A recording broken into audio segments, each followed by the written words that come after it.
இன்று ஒரு நல்ல நாள், ஒரு புதிய தொடக்கத்தின் ஆரம்பம். சித்திரை 1. இன்று தமிழ் புத்தாண்டு, நம் பாரம்பரியத்தின் பெருமைக்குரிய நாள். இன்று ஒரு நல்ல நாள், நல்லது நடக்கட்டும் என்று நாம் அனைவரும் வேண்டிக் கொள்வோம். குடும்பத்தில் சந்தோஷம் மற்றும் மகிழ்ச்சி பிறக்கட்டும். அமைதி நிலைக்கட்டும். இனிப்பு போல் வாழ்க்கையும் நாம் அனைவருக்கும் இனிமையாய் அமையட்டும். குழந்தைகளின் சிரிப்பு எப்போதும் உங்கள் வீட்டில் ஒலிக்கட்டும். குடும்பத்தில் உள்ள அனைவரும் ஆரோக்கியமாக இருக்கட்டும்.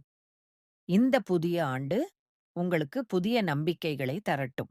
வெற்றிக்கான வழிகளை தரட்டும். உங்களுக்கும் மற்றும் உங்கள் குடும்பத்தில் உள்ள அனைவருக்கும் இனிய தமிழ் புத்தாண்டு நல்வாழ்த்துக்கள். நீங்க நம்மளோட சேனலை ஃபர்ஸ்ட் டைம் பார்க்கிறீர்கள் என்றால் மறக்காமல் லைக், ஷேர் மற்றும் சப்ஸ்கிரைப் பண்ணுங்கள்.